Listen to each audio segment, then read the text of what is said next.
Social media के माध्यम से उनसे मैं कहना चाहूंगी कि हमारी पुलिस जागरूकता अभियान तो नहीं चलाती है, इसलिए आप लोगों को जानकारी नहीं है।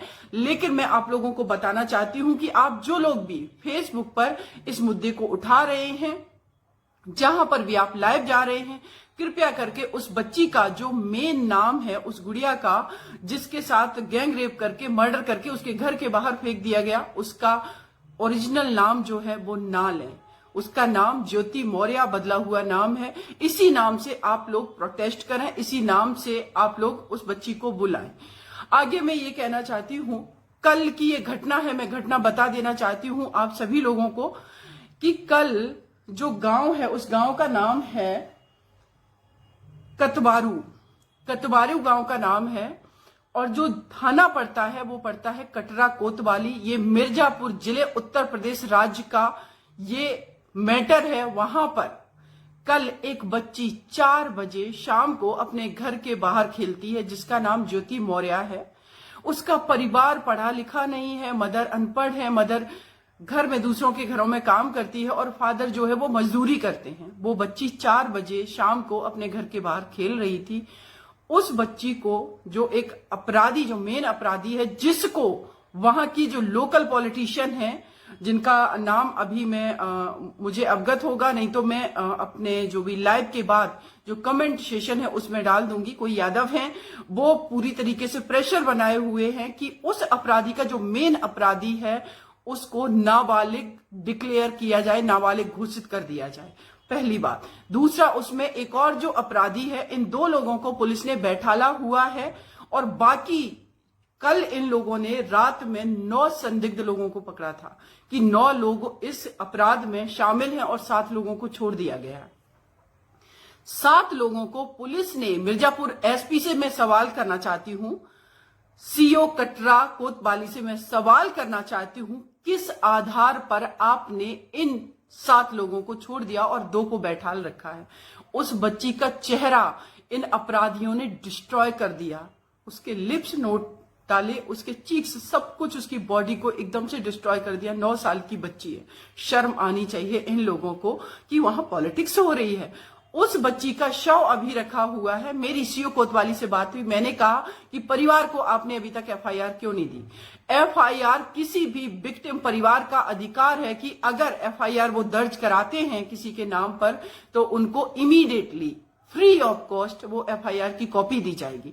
लेकिन अभी तक मैंने एसपी के यहां बात की, मैंने सीओ कोतवाली से बात की है, परिवार में वहां पर मैंने लोगों से बात की है। एक वहां पर भाई है सत्येंद्र मौर्य, जो कि छात्र संघ का शायद अध्यक्ष है या काम करते हैं, जीडी कॉलेज, वहां पर वो स्टडी कर रहे हैं पीजी कोर्स में। उनसे मेरी बात हुई। एक सुनील मौर्य भाई है, उनसे मेरी लगातार बात हो रही है। दीपक मौर्य हैं जो, उनसे मेरी बात हो रही है। उनका कहना है कि मैम, इन लोगों ने अभी तक एफआईआर की कॉपी नहीं दी है, परिवार पढ़ा लिखा नहीं है, तो ये पुलिस की रिस्पॉन्सिबिलिटी थी कि जाकर के उस परिवार को वो कॉपी हैंड ओवर करें। जहां पर इन लोगों ने, जैसी वो अपराध हुआ उसके बाद से उस परिवार का जो एरिया है वहां पर सराउंडिंग बाहर पुलिस तैनात कर दी गई कि कोई भी व्यक्ति आवाज ना उठा नहीं पाए, क्योंकि ये तो उत्तर प्रदेश सरकार का, ये तो पूरे सामाजिक व्यवस्था में नॉर्मल बात है। किसी के साथ अगर अपराध होता है, कोई विक्टिम है, तो उस विक्टिम को ना तो ये बचा पाए, उस बेटी को क्या कर रहा था तुम्हारा सिस्टम? पूछना चाहती हूं मिर्जापुर पुलिस से, पूछना चाहती हूं मिर्जापुर के डीएम से, क्या आपने ऐसे प्रिवेंटिव काम किए कि इस तरीके के अपराध रुके? और बाद में आप कह रहे हैं कि हम बहुत सिंसियरली काम कर रहे हैं, हमने एफआईआर दर्ज कर दी है जिसमें 302 धारा लगी है। ये मैं बता रही हूं, सीओ कोतवाल से जो मेरी बात हुई उसने बताया कि 302 धारा लगी हुई है, 376 लगी हुई है और पोक्सो एक्ट लगा हुआ है। जितनी मेरे वहां पर बात हो रही है परिवार के सदस्यों से, उनका कहना है कि मैडम गैंग रेप हुआ है, फिर 376D धारा क्यों नहीं लगाई गई? 376 क्यों लगाई आपने? किसको बचाने की आप कोशिश कर रहे हैं? तो ये सवाल है। दूसरी बात, अभी तक हम कैसे विश्वास कर लें कि आपने 302, 376 और पोक्सो एक्ट धारा लगाई है, जब तक हम रिटर्न में उसको नहीं देख लेते? परिवार को अभी तक आपने एफआईआर की कॉपी नहीं दी है।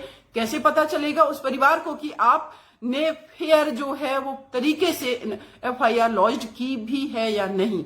दूसरी चीज, पोस्टमार्टम रिपोर्ट में मैंने उनसे पूछा कि क्या आपने पैनल के थ्रू पोस्टमार्टम कराया है? उनका कहना है यस मैम, लेकिन परिवार के पास कोई इंफॉर्मेशन नहीं है। और परिवार का कहना है कि जब बच्ची का पोस्टमार्टम हो रहा था 500 मीटर की दूरी पर हॉस्पिटल से परिवार के सदस्यों को रखा गया था, जबकि ये कंपलसरी है कि जो बच्ची, जिस परिवार की वो बेटी है, जिस परिवार से उस बच्ची को छीन लिया गया, उसका ये अधिकार है कि जब वो पोस्टमार्टम होगा वो वहां पर रहेंगे। भले ही वो पोस्टमार्टम जो जहां पर होता है, थिएटर होता है, वहां पर अगर वो नहीं मौजूद है तो वहां पर रहेंगे। लेकिन इन लोगों ने उन लोगों को दूर रखा। पूरी कोशिश ये है कि इस मुद्दे को दबाया जाए, क्योंकि बेटियों के ये, और ये एक बात मैं उत्तर प्रदेश की जो पुलिस है, डीजीपी, आईजी, सभी लोग, या मिर्जापुर के एसपी, आप सुन लें, आप इस परिवार के, आप वहां पर जो लोग एकत्रित होकर के इस बिटिया के लिए आवाज बुलंद कर रहे हैं, उनकी आवाज को दबाने की जगह अगर आपने इन अपराधियों को रोका होता, अगर आपने वहां जागरूकता अभियान चलाए होते कि बच्चियों को कैसे सुरक्षित किया जाए, और जो इस तरीके के दरिंदे की मानसिकता के लोग हैं उनको अगर आपने लॉ एंड ऑर्डर ठीक करके उनके अंदर डर पैदा किया होता, तो शायद आज वो नन्ही सी गुड़िया हमारे बीच होती। शर्म नहीं आती है आप लोगों को? क्या आपके घर में बच्चे नहीं हैं? लेकिन हमारा सिस्टम हाथ खड़े कर देता है। हमेशा यही होता है, चाहे वो हाथरस गैंगरेप मर्डर केस हो, चाहे वो संयुक्ता बिटिया का जो डॉली जो कि कानपुर का केस हो, 10वें मंजिल से अपराधी फेंक रहा है उस बिटिया को। अभी रिसेंटली चार्जशीट फाइल हुई है। करती क्या है पुलिस? क्या आपने ऐसे प्रिवेंटिव काम किए हैं? मुझे पता है कि बाद में एफआईआर लॉन्च होती है, 10 साल तक मुकदमे कोर्ट में चलते हैं, और अगर विक्टिम के तरफ से एडवोकेट के रूप में मैं खड़ी हो जाती, या बहुत सारी जो बेटियां हैं खड़ी होना चाहती हैं, तो उनको हमारे सिस्टम में काम करने वाले जो लोग हैं वो वकील आकर के कोर्ट रूम में धमकाते हैं, जान से मारने की धमकी देते हैं। ये आपका ही न्यायिक सिस्टम है, ये आपकी पूरी व्यवस्था है। तो मैं एक ही बात कहना चाहती हूं, मेरे जितने भी फेसबुक पे साथी जुड़े, अगेन हाथ जोड़ के प्रार्थना करती हूं कि आप लोग शेयर करिए, आवाज बुलंद करिए कि इन लोगों के जब तक ये अपराध ना रुकें और जब तक ये प्रॉपरली इनिशिएटिव लेकर के वर्क ना करें, इनको आप लोग एक मैसेज दीजिए कि हम लोगों की आवाज में दम है। तब तक हमारे आपके घरों की बेटियां मरती रहेंगी। वहां पर वो परिवार जो है, बेचारी माँ की आवाज नहीं निकल रही है। जब मैं फोन पे बात कर रही हूँ, एक नन्ही सी बच्ची का शव रखा हुआ है, एक छोटी उनकी अकेली बिटिया थी। क्या किसी गरीब की बेटी, उसको जीने का अधिकार नहीं है? क्या इन छोटी बच्चियों का क्या गुनाह है?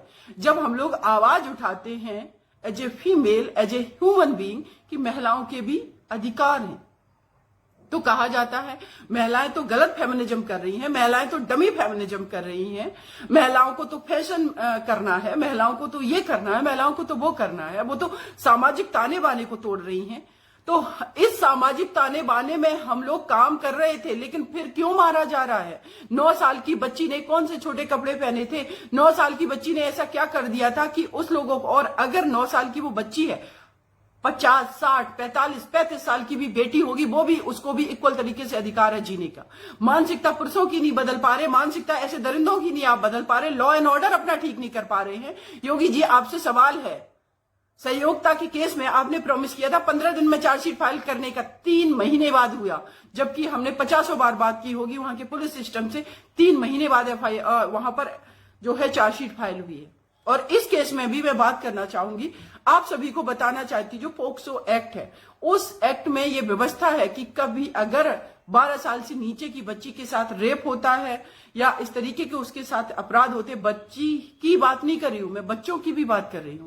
पोक्सो एक्ट दोनों के लिए बना हुआ है, उन छोटे बेटों के लिए, बच्चों के लिए भी बना हुआ है, उनके साथ भी अपराध होते हैं। लेकिन अलग बात है कि इस सोसाइटी में जो बेटियों के साथ क्राइम को जस्टिफाई कर दिया जाता है, तो जो छोटे बच्चे हैं, अगर वो आकर के बताता है 10-12 साल का बच्चा कि उसके साथ किसी ने अननेचुरल तरीके से उसको फिजिकल हार्म करने की कोशिश की, उसको बॉडी को डिस्ट्रॉय करने की, उसको परेशान करने, तो उस पर तो कोई विश्वास ही नहीं करता। लेकिन ये रियलिटी है, हमारे और आपके घरों में बैठे छोटे जो बेटियां हैं, उनके अलावा हमारे जो बेटे हैं, उनका भी मोलेस्टेशन होता है, लेकिन उनकी तो आवाज ही नहीं सुनी जाती। तो पोक्सो एक्ट में ये प्रोविजन है कि अगर कोई अपराध होता है, 2 महीने के अंदर चार्जशीट फाइल होगी और 6 महीने के अंदर वो केस डिसाइड होगा।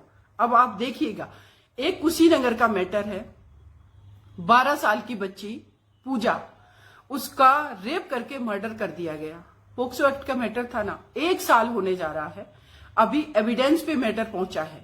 Hathras gang rape and murder case की अगर बात करें, एक दिन उस केस पे मैं पूरी डिटेल आपको बताऊंगी कि कैसे पूरा प्रशासन, कैसे हमारी जुडिशरी और कैसे हमारा उत्तर प्रदेश राज्य के जो मुख्यमंत्री हैं, जो उत्तर प्रदेश प्रशासन इस केस में किस तरीके से उस परिवार को अभी भी दबाने की कोशिश कर रहा है और वो जो अपराधी जो एक्यूज हैं उनको बचाने की कोशिश कर रहा है। इस केस को इस महीने में डिसाइड हो जाना चाहिए था, पता नहीं 12 और लोगों के बयान कराने के लिए कहां से आइडिया आ गया, क्योंकि इनको लग रहा है कि अगर केस डिसाइड हो गया तो ये क्योंकि उनको अपराधियों को सजा होगी तो उत्तर प्रदेश में सरकार की आलोचना होगी, इसलिए चुनाव के बाद इस केस को ले जाया जाएगा। तो कितनी कॉन्स्पिरेसी करेंगे? ये सब पॉलिटिकल मुद्दे बना करके आप लोग देश की बेटियों को दफन होते देखना चाहते हैं। अभी हमारे प्रधानमंत्री जी बनारस में जाकर के बात कर रहे हैं, कांग्रेस पार्टी है वो जाकर के बेटी है लड़की हूं, लड़ सकती हूं, या समाजवादी जितनी भी पार्टियां हैं काम कर रही हैं, इनसे पूछा जाए कि आपके मैनिफेस्टो में क्या महिला सुरक्षा गारंटी अधिनियम की आपने बात की है? देश की 49% आबादी आज जी नहीं सकती है, उसको घर के बाहर छोटी बच्ची खेल रही है मार दिया जाएगा।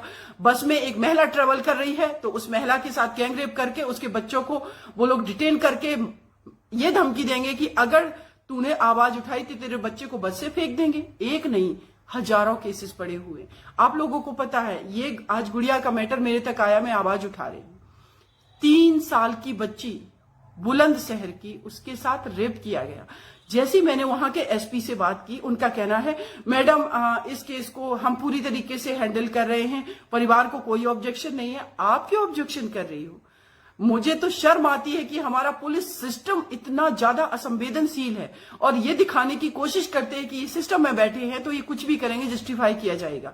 तो मैं आज आप लोगों से कहना चाहती हूँ, जितने भी हमारे साथी मिर्जापुर में मौजूद हैं, परिवार पढ़ा लिखा नहीं है, उनको जानकारी नहीं है उनके अधिकार क्या है, और ये हम लोगों की ड्यूटी है एज ए सिटीजन, क्योंकि हमारे संविधान में फंडामेंटल ड्यूटीज की बात की गई कि एज ए सिटीजन हमारी ये ड्यूटी है कि हम अपने देश की महिलाओं के गरिमा की रक्षा करेंगे। उस बेटी जो हमारे पास नहीं है, आज जिसका मर्डर कर दिया गया, जिसकी पूरी बॉडी को डिस्ट्रॉय कर दिया गया, जिसमें 7 लोगों को पुलिस ने छोड़ दिया, जिसमें अभी तक एफआईआर की कॉपी नहीं दी गई, पोस्टमार्टम में इन लोगों ने क्या कराया है, क्या पैनल के थ्रू पोस्टमार्टम कराया या फिर उस पोस्टमार्टम में क्या आया है, ये सारी चीजें जो हैं कैसे पता चलेंगी उस परिवार को? अगर आप पोस्टमार्टम रिपोर्ट, अगर आप एफआईआर रिपोर्ट उस परिवार को थमा भी दोगे, उनको पढ़ना नहीं आता, उनको कैसे पता चलेगा कि इसमें कौन सी धाराएं लगी हुई हैं?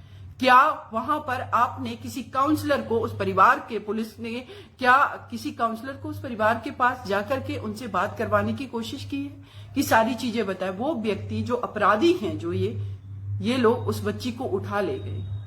बाद में जब इन परिवार ने मिसिंग की एफआईआर दर्ज कराई तो वहां के जो लोकल नेता हैं, जो इस अपराधियों को सपोर्ट कर रहे हैं, वो प्लान करके कहते हैं कि जाकर के डेड बॉडी उसके घर के बाहर फेंक दो। उस बच्ची का रेप करके 11 बजे रात को डेड बॉडी उसके घर के बाहर फेंकी जाती है। जो अपराधी बॉडी फेंक रहा है उसकी